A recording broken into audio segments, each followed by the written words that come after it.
आज के लेक्चर में हम बात करने वाले हैं लास्ट 5 इयर्स पेपर एनालिसिस की। IIT जैम फिजिक्स के लास्ट 5 इयर्स का पेपर एनालिसिस में लेके आई हूँ आपके लिए। तो चलिए देखते हैं पेपर एनालिसिस को। उसके पहले मैं आपको बता दूं कि चैंपियंस 4.0 बैच में आप एनरोल हो सकते हो only at the cost of 2499। तो बहुत ही अफोर्डेबल प्राइस में आपको ये जो बैच मिल रहा है लाइव एंड रिकॉर्डेड कोर्स। साथ ही साथ सीवीटी पीजी के लिए भी आप एनरोल हो सकते हो 2999 के कॉस्ट पे। आइए बात कर लेते हैं कुछ फीचर्स की इस बैच की। तो चैंपियंस 4.0 बैच जो है ये एक लाइव बैच है, आप सभी के लिए लाइव इंटरेक्टिव बैच है और इसका एक बैच प्लानर आपको स्टार्टिंग में ही दिया जाएगा। इसके साथ साथ पूरा सिलेबस यहाँ पे कवर होगा और इस लाइव बैच के साथ आपको एक रिकॉर्डेड कोर्स जो है वो भी फ्री में मिल जाता है। साथ ही साथ टीचर्स के सारे नोट्स जो है ये भी आपको मिल जाएंगे और वीकली आपका यूनिट टेस्ट हो जाएगा। डेली आपका भी एक प्रैक्टिस भी आपको क्वेश्चन मिल जाएंगे जो भी आप टॉपिक पढ़ रहे हो उससे रिलेटेड। और ये जो संडे टेस्ट आपका होता है इस टेस्ट का आपको वीडियो सोल्यूशन भी मिल जाएगा। उसके साथ साथ डाउट क्लैरिफिकेशन भी हो जाएंगे, स्ट्रैटेजी वीडियोस आपको मिल जाएंगे प्रीवियस ईयर टॉपर्स के जो आप यूज कर सकते हो। डिवाइसेस आपको जैम के फॉर्मेट में मिल जाएंगे with video solution. Test series with video solution आपको फ्री में मिल जाएगी डिटेल रैंक एनालिसिस के साथ। और मॉक टेस्ट भी आपको मिल जाएगा, साथ ही साथ एमसीक्यू एमएसक्यू एडिटिंग हर पैटर्न के क्वेश्चन जो है यहाँ पे आपको मिल जाता है एक ही बैच में, वो भी बहुत ही अफोर्डेबल प्राइस पर 2499 की। करना क्या है, आपको ऐप इंस्टॉल करना है, सिलेक्ट करना है एग्जाम IIT जैम फिजिक्स और इस बैच में एनरोल हो जाना है और 2499 के कॉस्ट पे आप इस बैच में एनरोल हो सकते हो। चलिए आज बात कर लेते हैं कि लास्ट 5 इयर्स का पेपर एनालिसिस क्या है।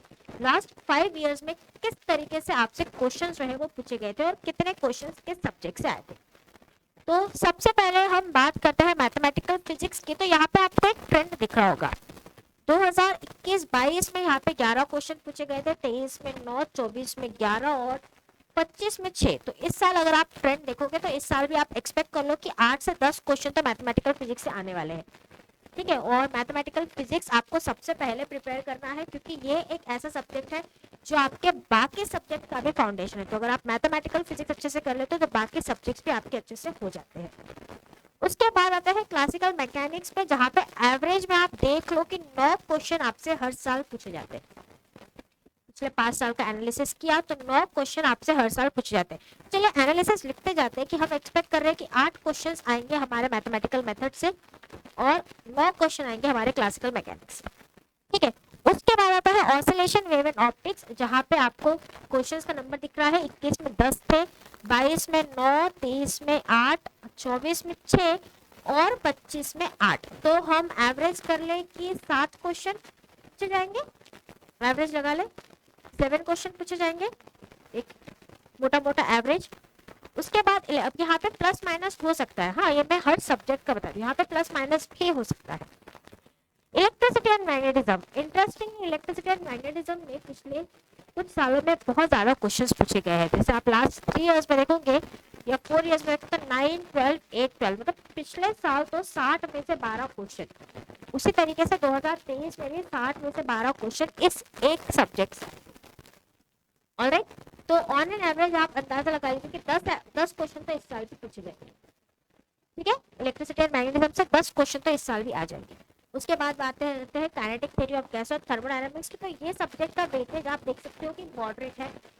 मॉडरेट इसलिए क्योंकि 7 के ऊपर यहाँ पे क्वेश्चन कभी पूछे नहीं गए, तो इसको हम 7 क्वेश्चन ही दे देते हैं कि 7 क्वेश्चन इस साल भी यहाँ से पूछे जा सकते हैं। इसके बाद मॉडर्न फिजिक्स में भी हमेशा 7 या 8 क्वेश्चन ही पूछे गए हैं, तो हम यहाँ पे 8 दे देते हैं कि 8 क्वेश्चन मॉडर्न फिजिक्स से आएंगे। और सॉलिड स्टेट का वेटेज काफी अच्छा है, तो पिछले 2 साल में काफी क्वेश्चन जो है वो सॉलिड स्टेट में आए हैं। 2024 में 12 क्वेश्चन आए थे, 2025 में 11 क्वेश्चन आए थे। ऑन एन एवरेज हम बोल देते हैं कि 10 क्वेश्चन तो यहाँ से भी बन जाएंगे। तो इतना मैं आपको बता सकती हूँ कि लास्ट 5 ईयर के कट ऑफ के बेसिस पे, 5 ईयर के एनालिसिस के बेसिस पे किस डिवीजन है आपके क्वेश्चंस का।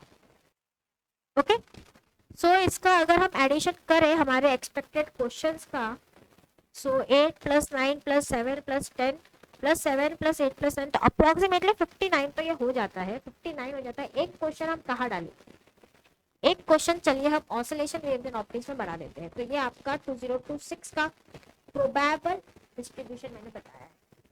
2026 में ऐसा हो सकता है, होगा ही ऐसा मैं नहीं कहती हूँ, पर हो सकता है। तो इतनी बात साफ है कि आपको ऑलमोस्ट हर एक सब्जेक्ट से 7-8 क्वेश्चन तो आने ही हैं।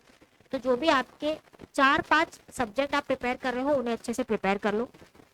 ओके, कोई सब्जेक्ट अगर आपको नहीं समझ में आता है, नहीं पढ़ा है, या वो सब्जेक्ट बिल्कुल ही आपको समझ में नहीं आता, तो आप उसको छोड़ भी सकते हो।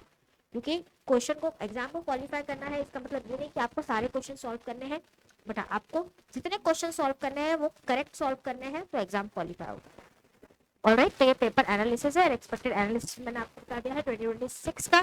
तो यहाँ आप देख सकते हो कि टॉप 10 में से टॉप 6 स्टूडेंट्स जो थे वो IIFS के थे, और हर साल जो है 1000+ स्टूडेंट्स का जो है IIT जैम का एग्जाम क्वालिफाई हो जाता है। और उसी के साथ साथ IIFS आपको फ्री में सारे PYQs दे देगा, IIT जैम के PYQs, CVT के PYQs। इसी के साथ साथ आपको एनालिसिस जो मैंने बताया, मैंने 5 साल का बताया, पर अगले 10 साल का एनालिसिस आपको IIFS में मिल जाएगा, जैम का, CVT का। एग्जाम पैटर्न, कट ऑफ भी आपको यहाँ पे मिल जाएगा कि मिनिमम कितने मार्क्स चाहिए IIT जैम का एग्जाम क्वालिफाई करने के लिए, या मिनिमम कितना स्कोर चाहिए CVT का एग्जाम क्वालिफाई करने के लिए। सो मेरे तरफ से आज के सेशन पे बस इतना ही। सेशन पसंद आया है तो लाइक जरूर करना, चैनल पर नए हो तो सब्सक्राइब जरूर करना। अगर आपको कोई इन्फॉर्मेशन चाहिए तो कमेंट सेक्शन में जरूर बताना। मैं मिलूंगी आपसे अगले वीडियो में, तब तक goodbye and take care.